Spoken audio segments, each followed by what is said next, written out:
ಕೆಲವು ಪ್ರೇಮ ಕಥೆಗಳು ಮದ್ವೆಯಲ್ಲಿ ಮುಗಿಯುತ್ತೆ. ಇನ್ನೂ ಕೆಲವು ಪ್ರೇಮ ಕಥೆಗಳು ನೆನಪಲ್ಲಿ ಬದುಕುತ್ತೆ. ಆ ವರ್ಣನೆ ಯಾವ ಮಟ್ಟಿಗಿದೆಯಪ್ಪ ಅಂತ ಹೇಳಿದ್ರೆ, ನಾವು ಓದುವಾಗ ಆ ಬ್ಲಶ್, ಸ್ಮೈಲ್ ಎಲ್ಲ ನಮಗೆ ಗೊತ್ತಿಲ್ಲದೆ ಬರುತ್ತೆ. ಕೊನೆಯಲ್ಲಿ ಲೇಖಕರು ಒಂದು ಟ್ವಿಸ್ಟ್ ಅನ್ನ ಮಡಗಿದ್ದಾರೆ. ಹೀರೋಯಿಸಂ ಅಂತ ಹೇಳಿದ್ರೆ ಬರೀ ಆಕ್ಷನ್ ಅಲ್ಲಿ ತೋರಿಸೋದು ಮಾತ್ರ ಅಲ್ಲ. ಏನೇ ಡ್ರೀಮ್ ಇದ್ರೂನು ಅದು ಅವ್ರು ಅಚೀವ್ ಮಾಡ್ಬೇಕಾ ಮಾಡಬಾರ್ದಾ ಅನ್ನೋದು ಡಿಸೈಡ್ ಮಾಡೋದು ಸಮಾಜನೇ ಆಗಿರುತ್ತೆ. ಮುಂದಾನೊಂದು ಕಾಲದಲ್ಲಿ ಕಥೆಯ ಆಳದಲ್ಲಿ ಕಾಣದ ನಾಡಿನಲ್ಲಿ ಹುಡುಕೋ ಜಾಡಿನಲ್ಲಿ ಜಗವ ಕನ್ನಡಿಲಿ ಕಾಣುತ್ತವಕದಲ್ಲಿ ಮುಂದೆ ನೀವೇ ನೋಡಿ ಏನಿದೆ ಪುಸ್ತಕದಲ್ಲಿ. ಬುಕ್ಕಲ್ಲೇನಿದೆ ಬುಕ್ಕಲ್ಲೇನಿದೆ ಬುಕ್ಕಲ್ಲೇನಿದೆ ತರಿರರಿರಿರಿದೆ. ನಾನು ಇಲ್ಲಿವರೆಗೂ ಯಾವುದೇ ಪ್ರೇಮ ಕಾದಂಬರಿಗಳನ್ನ ಓದಿಲ್ಲ. ನಾನು ಓದಿದಂತಹ ಮೊದಲನೇ ಪ್ರೇಮ ಕಾದಂಬರಿ, ನೈಜ ಘಟನೆ ಆಧಾರಿತ ಕಾದಂಬರಿ ಅಂದ್ರೆ ಗಾಮಿನಿ ಬೈ ಶಿವರಾಜ್ ಯಾದವ್ ಜಿಯ. ಮೊದಲನೇದಾಗಿ ಶಿವರಾಜ್ ಅವರೇ ಈ ಕಾದಂಬರಿಯನ್ನ ನನಗೆ ಗೌರವ ಪ್ರತಿಯಾಗಿ ಕಳಿಸ್ಕೊಟ್ಟಿದ್ದಕ್ಕೆ ತುಂಬ ತುಂಬ ಥ್ಯಾಂಕ್ಸ್. ಯಾಕಂದ್ರೆ ನಾನು ಹೇಳ್ದಂಗೆ ನಾನು ಓದ್ತಿರೋಂಥ ಮೊದಲನೇ ಪ್ರೇಮ ಕಾದಂಬರಿ ಇದು. ಎಲ್ಲೋ ಹೀರೋ ಮತ್ತೆ ಅದರಲ್ಲಿ ಬರೋ ಸಂದರ್ಭಗಳು ಎಲ್ಲ ನನ್ನನ್ನು ಇನ್ವಾಲ್ವ್ ಮಾಡ್ತು ಎಲ್ಲ ಕಡೆನೂ. ಅಲ್ಲಿ ದುಃಖ ಆದಾಗ ನನಗೂ ದುಃಖ ಆಯಿತು.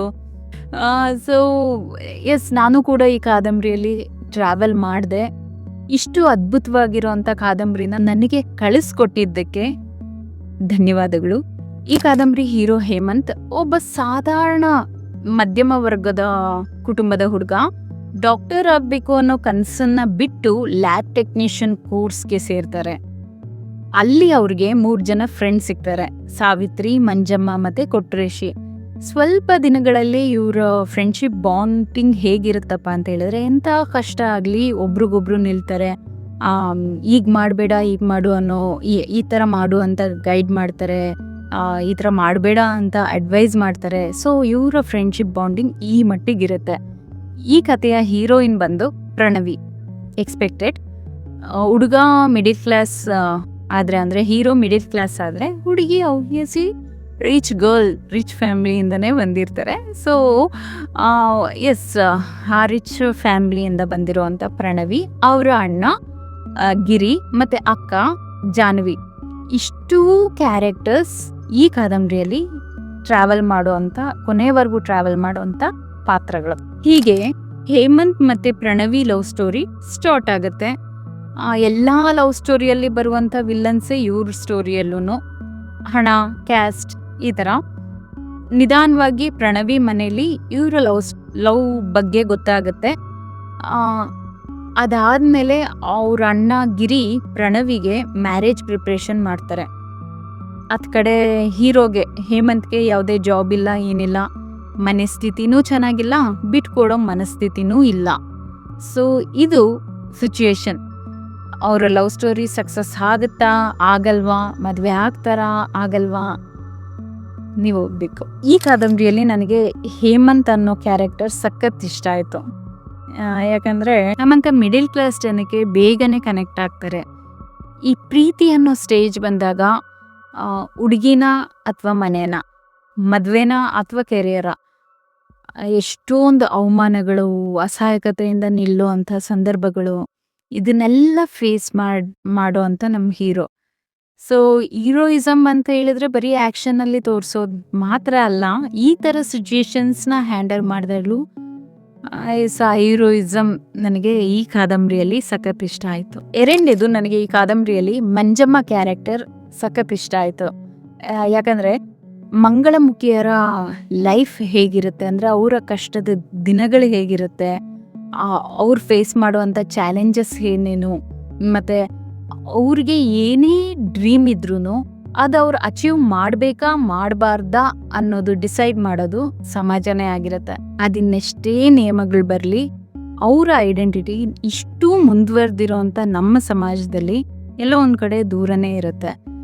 ಅದಕ್ಕೆ ಅವರಲ್ಲಿ ಯಾರೋ ಒಬ್ಬರು ಏನಾದರೂ ಸಾಧನೆ ಮಾಡಿದ್ರು ಆ ಚಪ್ಪಾಳೆ ತಟ್ಟೋರ ಗುಂಪಲ್ಲಾಗಿರ್ಬೋದು, ಅಥವಾ ಅಂದರೆ ಪ್ರಶಂಸೆ ಪಡೋದು, ಖುಷಿ ಪಡೋದು ಎಲ್ಲ ಅವ್ರ ಬಳಗನೇ ಆಗಿರುತ್ತೆ. ಯಾಕಂದರೆ ಎಲ್ರಿಗೂ ಕನಸಿರುತ್ತೆ, ಎಲ್ರಿಗೂ ಅದನ್ನು ಅಚೀವ್ ಮಾಡುವಂಥ ಪೊಟೆನ್ಷಿಯಲ್ ಇರುತ್ತೆ. ಆದರೆ ನಾನು ಮೊದಲೇ ಹೇಳ್ದಂಗೆ ಅದು ಅವ್ರು ಸಾಧಿಸ್ಬೇಕಾ ಸಾಧಿಸ್ಬಾರ್ದಾ ಅಂತ ಡಿಸೈಡ್ ಮಾಡೋದು ಸಮಾಜನೇ ಆಗಿರುತ್ತೆ. ಮುಖ್ಯವಾಗಿ ಹೇಮಂತ್ ಮತ್ತು ಪ್ರಣವಿ ಅವರ ಲವ್ ಸೀಕ್ವೆನ್ಸ್ನ ಆ ಪ್ರೀತಿಯನ್ನು ಅಷ್ಟೇ ಪ್ರೀತಿಯಿಂದ ಕವಿತೆ ರೀತಿಯಲ್ಲಿ ಲೇಖಕರು ವರ್ಣಿಸಿದ್ದಾರೆ. ಆ ವರ್ಣನೆ ಯಾವ ಮಟ್ಟಿಗಿದೆಯಪ್ಪ ಅಂತ ಹೇಳಿದ್ರೆ ನಾವು ಓದುವಾಗ ಎಸ್ ಆ ಬ್ಲಷ್ ಸ್ಮೈಲ್ ಎಲ್ಲ ನಮಗೆ ಗೊತ್ತಿಲ್ಲದೆ ಬರುತ್ತೆ. ಸೊ ನನಗೆ ತುಂಬ ಇಷ್ಟ ಆಯಿತು. ಕೊನೆಯಲ್ಲಿ ಲೇಖಕರು ಒಂದು ಟ್ವಿಸ್ಟನ್ನು ಮಡಗಿದ್ದಾರೆ. ಕೆಲವು ಪ್ರೇಮ ಕಥೆಗಳು ಮದುವೆಯಲ್ಲಿ ಮುಗಿಯುತ್ತೆ, ಇನ್ನೂ ಕೆಲವು ಪ್ರೇಮ ಕಥೆಗಳು ನೆನಪಲ್ಲಿ ಬದುಕುತ್ತೆ. ಈ ಪ್ರೇಮ ಕಥೆ ಯಾವುದಕ್ಕೆ ಸೇರುತ್ತೆ ಅನ್ನೋದನ್ನು ಗಾಮಿನಿ ಕಾದಂಬರಿಯನ್ನು ಓದಿ ನಿಮ್ಮ ಅಭಿಪ್ರಾಯವನ್ನು ತಿಳಿಸಿ. ಕೆಲವೊಂದು ನನಗೆ ಅಲ್ಲಲ್ಲಿ ಡಿಫ್ರೆನ್ಸ್ ಇದೆ ಒಪಿನಿಯನ್. ಸೊ ಏನು ಅಂತ ಎಸ್ ನೀವು ಓದಿ ಅದಾದಮೇಲೆ ಡಿಸ್ಕಸ್ ಮಾಡೋಣ. ಓಕೆ, ಈ ವಿಡಿಯೋ ಇಷ್ಟ ಆಗಿದ್ದರೆ ಲೈಕ್ ಮಾಡಿ, ಇಷ್ಟ ಆಗಲಿಲ್ವಾ ಸ್ವೈಪ್ ಮಾಡಿ. ಇನ್ಫಾರ್ಮೇಟಿವ್ ಅಂತ ಅನಿಸಿದ್ರೆ ನಿಮಗೂ ಇದರ ಲವ್ ಜಾನರ್ ಕಾದಂಬರಿ ಓದೋದಕ್ಕೆ ಇಷ್ಟ ಇದ್ದರೆ ಖಂಡಿತ ಈ ಬುಕ್ನ ನಾನು ರೆಕಮೆಂಡ್ ಮಾಡ್ತೀನಿ. ಯಾಕಂದರೆ ಕೆಲವು ದಿನಗಳಾದ್ರೂ ಇದರಲ್ಲಿ ಬರುವಂಥ ಕ್ಯಾರೆಕ್ಟರ್ಸ್ ನಮ್ಮ ತಲೆಯಲ್ಲಿ ಹಾಗೇ ಉಳ್ಕೋತಾರೆ, ಆಗಾಗ ಕಾಡ್ತಾ ಇರ್ತಾರೆ. ಸೊ ಎಸ್, ಎಲ್ರಿಗೂ ಧನ್ಯವಾದಗಳನ್ನು ಹೇಳ್ತಾ, ಈ ಪುಸ್ತಕವನ್ನು ನನಗೆ ಕಳಿಸ್ಕೊಟ್ಟಂಥ ಲೇಖಕರಿಗೂ ಧನ್ಯವಾದಗಳನ್ನು ಹೇಳ್ತಾ ಮತ್ತೆ ಮುಂದಿನ ವಿಡಿಯೋದಲ್ಲಿ ಸಿಗ್ತೀನಿ. ಅಲ್ಲಿವರೆಗೂ ನಮಸ್ತೆ.